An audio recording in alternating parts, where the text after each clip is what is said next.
Il ne reste que quelques minutes à ma vie.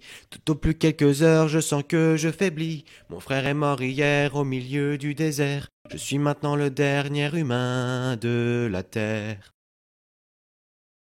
On m'a décrit jadis quand j'étais un enfant ce qu'avait l'air le monde il y a très très longtemps, quand vivaient les parents de mon arrière-grand-père et qu'il tombait encore de la neige en hiver. En ces temps on vivait au rythme des saisons et la fin des étés apportait la moisson. Une eau pure et limpide coulait dans les ruisseaux où venaient s'abreuver chevreuils, orignaux. Mais moi je n'ai vu qu'une planète désolante, paysage lunaire et chaleur suffocante, et tous mes amis mourir par la soif ou la faim, comme tombent les mouches, jusqu'à ce qu'il n'y ait plus rien.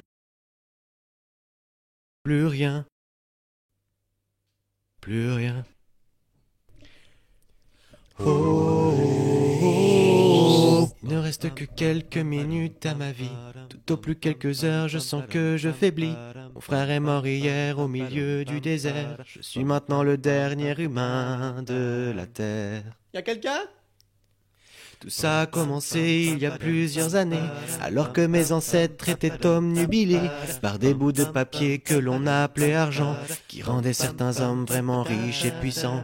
Et ces nouveaux dieux, ne reculant devant rien, étaient prêts à tout pour arriver à leur fin. Pour s'enrichir encore, ils ont rasé la terre, pollué l'air ambiant et tari les rivières. Mais au bout de 100 ans, des gens se sont levés et les ont avertis qu'il fallait tout stopper. Mais ils n'ont pas compris cette sage prophétie. Ces hommes-là ne parlaient qu'en termes de profit. C'est des années plus tard qu'ils ont vu le non-sens. Dans la panique ont déclaré l'état d'urgence, quand tous les océans ont englouti les îles et que les inondations ont frappé les grandes villes. Et par la suite, pendant toute une décennie, ce fut les ouragans et puis les incendies, les tremblements de terre et la grande sécheresse. Partout sur les visages on lisait la détresse. Les gens ont dû se battre contre les pandémies, décimés par millions par d'atroces maladies. Puis les autres sont morts par la soif ou la faim, comme tombent les mouches, jusqu'à ce qu'il n'y ait plus rien.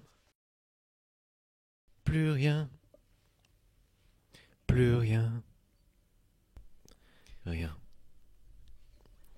Mon frère est mort hier au milieu du désert. Je suis maintenant le dernier humain de la terre. Au fond, l'intelligence qu'on nous avait donnée n'aura été qu'un beau cadeau empoisonné, car il ne reste que quelques minutes à la vie. Tout au plus quelques heures, je sens que je faiblis. Je ne peux plus marcher, j'ai peine à respirer. Adieu l'humanité, adieu l'humanité.